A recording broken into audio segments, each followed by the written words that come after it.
what is rightfully ours reaches to us, my God.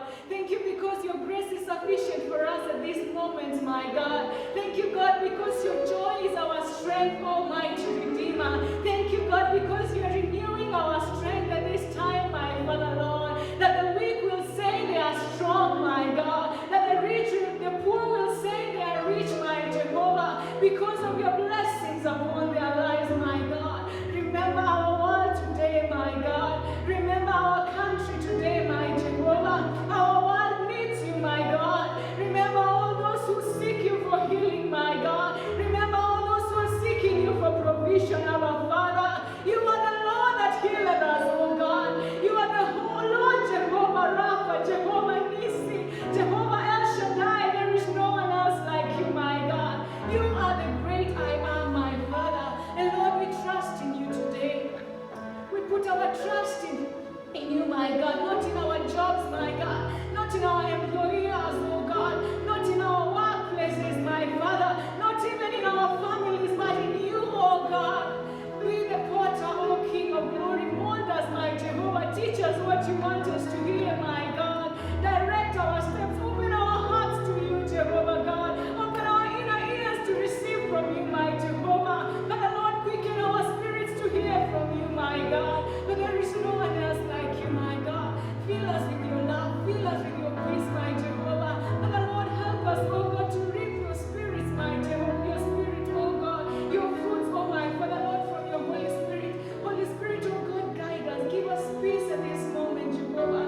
Give us wisdom, my Father, Lord, in each and every day that we live, my God. Speak to us. Remind us of the word, oh God. But there is no one else like you. We worship you and we adore you. In the mighty name of Jesus, do we trust you and give thanks.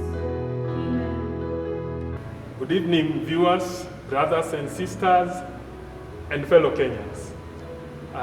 It is a great privilege for me to stand before you, particularly at such a time as this, to share God's word. My name is Robert Budia, and I love Christ. He has saved and preserved me, and I am grateful for his guidance thus far. Of a truth, and I dare say this because I have the platform now, I have really missed you people. It's been a while since we were together congregating as a church. I never realized it would come to this. And I want to say that I now appreciate the fact that chai ya church ni tamu hata kushinda ya home. I've also discovered that after all, even the challenges we've been having of parking are welcome. We'd rather have such challenges like now, rather than the current situation that we are in. But all in all, God is overall. And I would that we start the word of God, which is coming from the book of John, chapter 21, verse 1 to 14. But I would rather we start with a word of prayer. So shall we bow our heads for prayer? Everlasting Father, we thank you for this chance that you've given us to gather as a church in our homes to listen to your word. I pray that you shall use me as your instrument this day to break the bread of life, that none will go lacking something to partake of, oh God. I pray that each and every one of us will find a peace that will nourish them, oh God, particularly at such a time as this. We thank you and we honor you. In Jesus' name we pray and even believe. Amen. Say amen. Amen. So, today is actually 10 days since when we commemorated the resurrection of Jesus Christ. And the 10 days are part of the period still in commemoration when we remember what Christ was doing. As a matter of fact, after the resurrection, Christ himself was around showing himself to the disciples for up to 40 days after his resurrection. He appeared to Mary Magdalene and Mary the mother, and thereafter he showed himself at various times to the disciples. And the John chapter 21 verse 14 is one of those many times that Jesus Christ appeared to his disciples. in the 40-day span. Coincidentally, we've been doing a 40-day fast. Again, Jesus, when he was starting the ministry, he did a 40-day fast. And here we are now talking about 40 days after resurrection, before his ascension, before he goes, as we quite often confess in the Apostles' Creed, that after he resurrected, he ascended, and he is now seated on the right hand of God the Father Almighty. Now, before the sitting on the right hand of God the Father Almighty, there was a 40 days time. And John chapter 21, verse 1 to 14, is actually the third time he was appearing to the disciples. A joke I heard somewhere being told was of a child actually saying that he was hoping God was left-handed. And upon being asked why God would be left-handed, in their own mind, she was saying that this is because Jesus is seated on his right hand. So chances are he may not be controlling the world if he was right-handed. But that was on a light note. Truth is, God is seated on the right hand of God the Father Almighty, from where he shall come to judge the living and the dead. Now, John chapter 21, our scripture today, I will quickly read it. Afterwards, Jesus appeared again to his disciples by the Sea of Galilee. It happened this way. Simon Peter, Thomas, also known as Didymus, Nathanael from Cana of Galilee, the sons of Zebedee, and the two other disciples were together. I am going out to fish, Simon Peter told them. And they said, we will go with you. So they went out and got into the boat, but that night they caught nothing. Early in the morning, Jesus stood on the shore by the disciples. But the disciples did not realize that it was Jesus. He called out to them, friends, have you any fish? No, they answered. He said, throw your net on the right hand of the boat, and you will find some. When they did, they were unable to haul the net in because of the large number of fish. Then the disciples whom Jesus loved said to Peter, it is the Lord. As soon as Simon Peter heard him say, it is the Lord, he wrapped his outer garment around him, for he had taken it off, and jumped into the water. The other disciples followed in the boat, towing the net full of fish, for they were not far from the shore, about 100 yards. When they landed, they saw a fire of burning coals.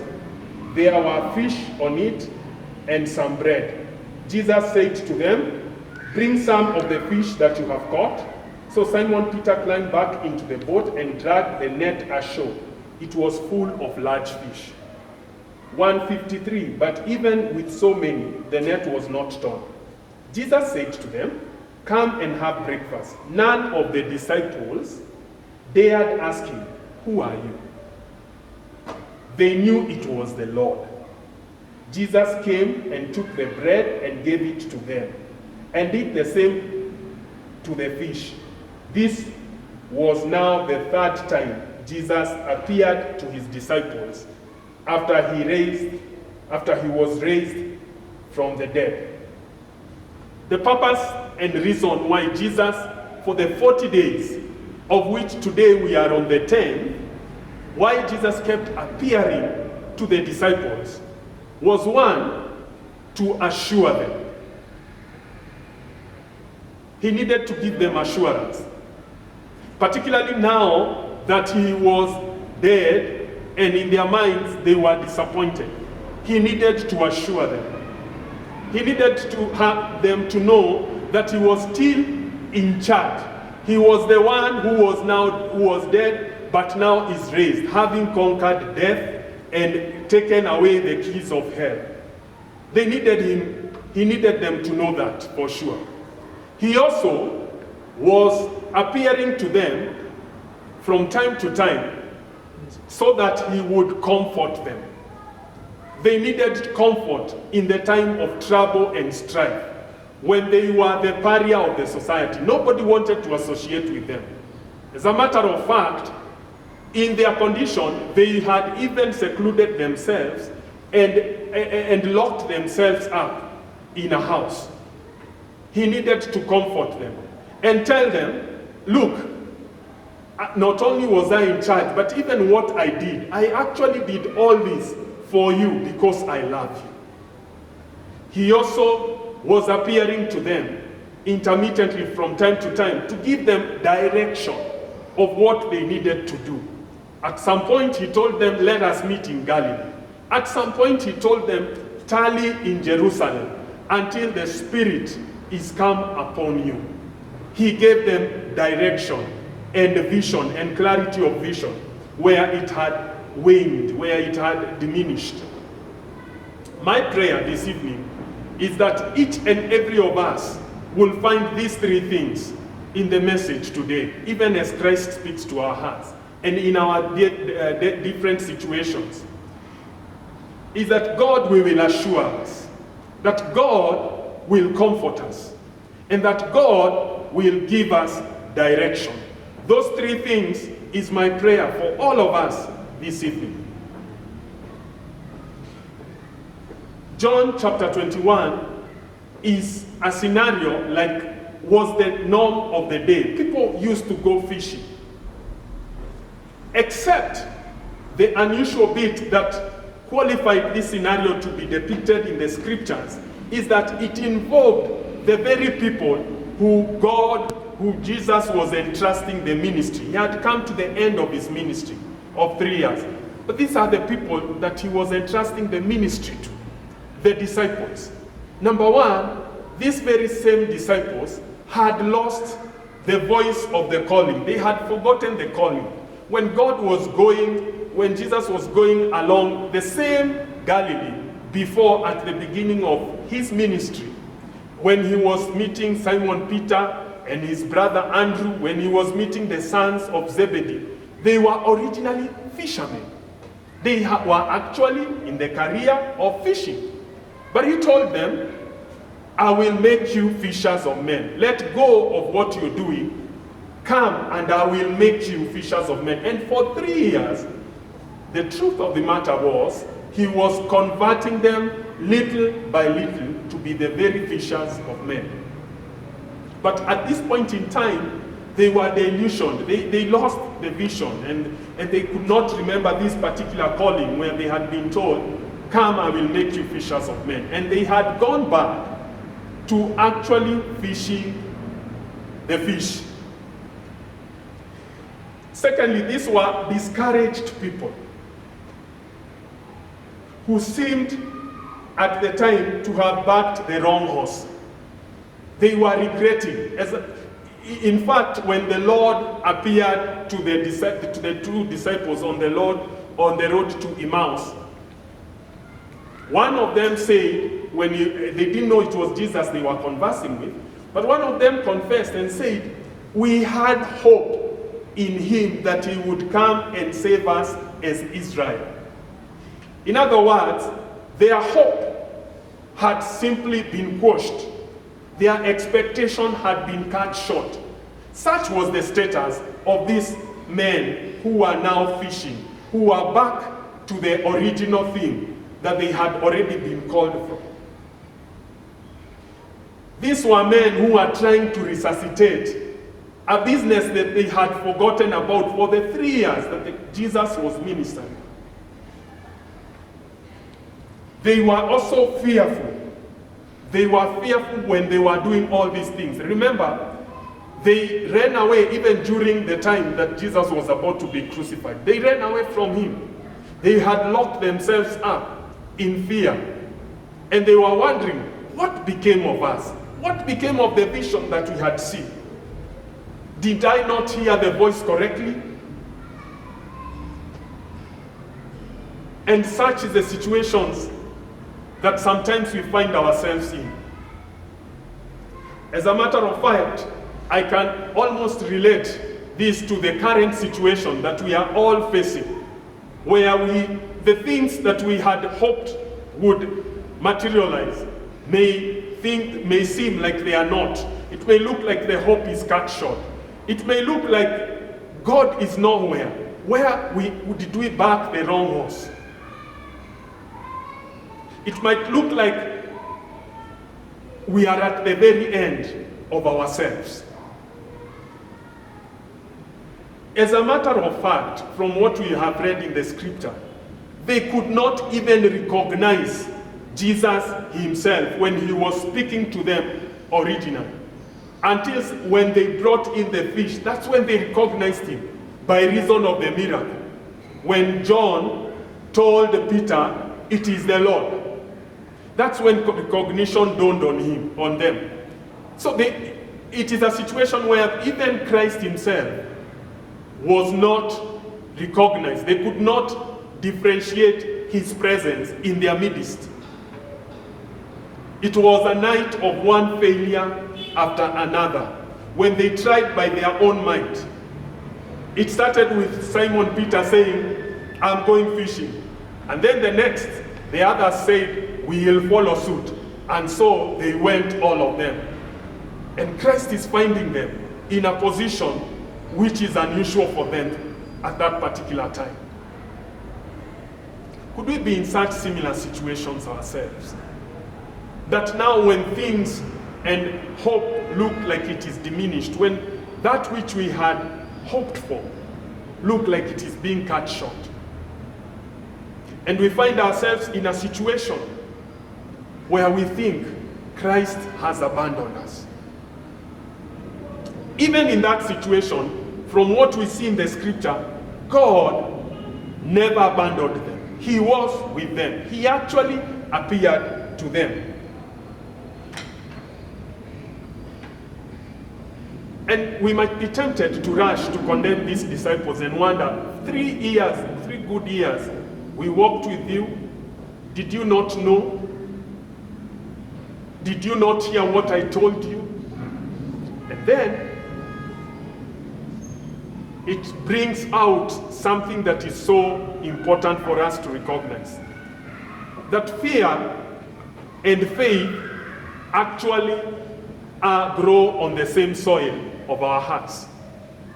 In fact, what necessitates faith is the fear. Fear will spur us to grow into faith. What really matters between these two is which one is being fed more. Which one is on the driver's seat of our lives? The disciples had faith. The disciples had faith. But the faith they had was predicated on the physical presence of Christ himself. So that the moment Christ was moved out of the picture, the moment they saw him crucified and taken to the tomb, they just blacked out. They could not take it on. Their faith just fell away. Faith should have been predicated on the very words that are alive, that he kept on speaking about. He told them that he would be crucified and then he would resurrect. But apparently, it never dawned on them to that extent, so that when they found themselves where they need to practice faith, when it was no longer theory. You know, I'm finding it like we are in a practical lesson right now. We did learn about the fruit of the Spirit, faithfulness, faith that overcomes. And now we are in a practical class where we need to exercise this very faith to bring us the victory that we confess. A faith that is not pegged on tangible things or possession or object. The object of the faith should be the very word of God.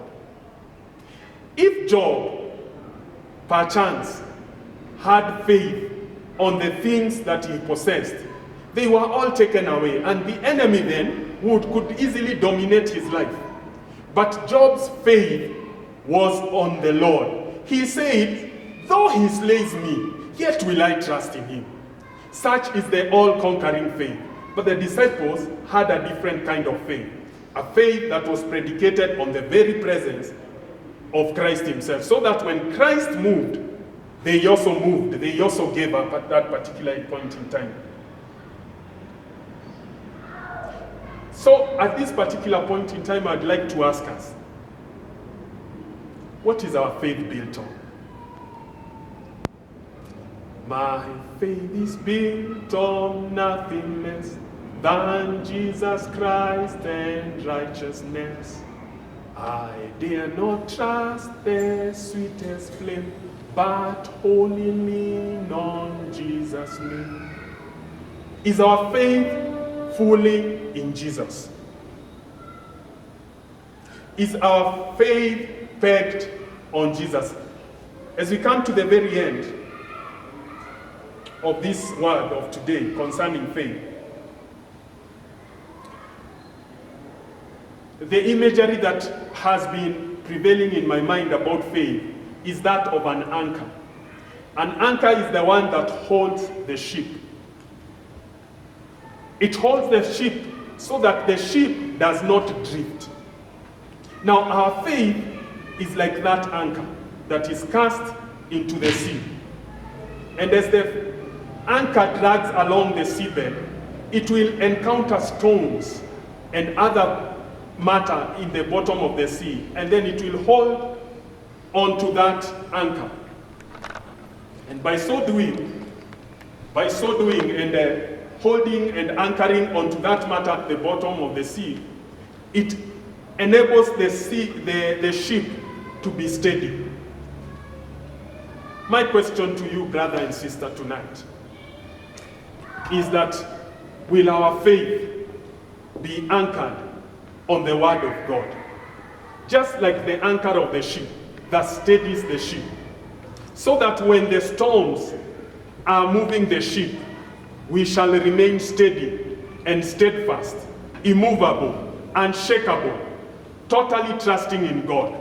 Because our faith is not predicated on possession. The object of our faith is in the word of God. As the anchor moves along the seabed, being dragged, and it anchors itself on various things. And for purposes of imagery, it will come and anchor itself on what God says, the promises of God concerning our situation. The promises of God concerning here and now. When he says, I will not leave you, I will not forsake you, I am your good reward. I will provide for you. I am your healer. Even in the midst of the wilderness, I will make streams for you. Such is our faith. And therefore, our faith hangs on to that. That is the sure foundation, that word of God. As we hang on to it, the ship is steadied. Then I noted something else. When you cast the anchor into the sea, which is now the faith is cast into the sea, and we hold on to the promises therein. When we cast that anchor, then we switch off the engines of the ship and bring down the sails. We cannot cast the anchor and the sails are up and the engines are on. Because the essence of casting the anchor is to hold the ship steady and not to allow for drifting away. Brothers and sisters, we need to bring down the sails. We need to switch off engines. We need to be still and know that He is God. He is God in this scenario that we are in. He is the same God that will take us out. He is the same God who reigns yesterday, today, and forever. We've come to the end of today's word. And my prayer is that the three things I told you about will have happened to you. That the same God has given you assurance. That the same God will give you comfort. And this very same God that we are trusting in and believing in will give us direction, even in the midst of the storm. But for that to happen, we need to cast our anchors into the veil and hang on to there what the word of God is saying, so that our faith is not predicated on objects, but rather on His word and what He has to say for us. Brothers and sisters, we love you. We're praying for you. And I pray that the Lord will bring each and every one of us from this situation with a testimony on their mouth. I cannot wait for the day we'll gather here and have just a service to dance and praise God, because he will have brought a mighty victory through his hand. Let us pray and give thanks to God. Everlasting Father, we thank you for your word, which is true and life. I pray that this word shall minister to our hearts. Above all, that it will cast out fear and bring faith, so that having faith, we shall be able to believe you, we shall be able to be strong, and we shall be able to do exploits. We shall be able to arise and shine, even in the times that we are in. We shall be able to offer our hands of help to them that are going through hard times. We shall be able to light each other's candles, even in this particular situation, for the glory and honor of your name. I pray for each and every of the viewers, whatever situation we are going through, Master, I pray that you will visit us individually, as you visited the disciples in John chapter 21. In Jesus' name we pray and believe. Amen.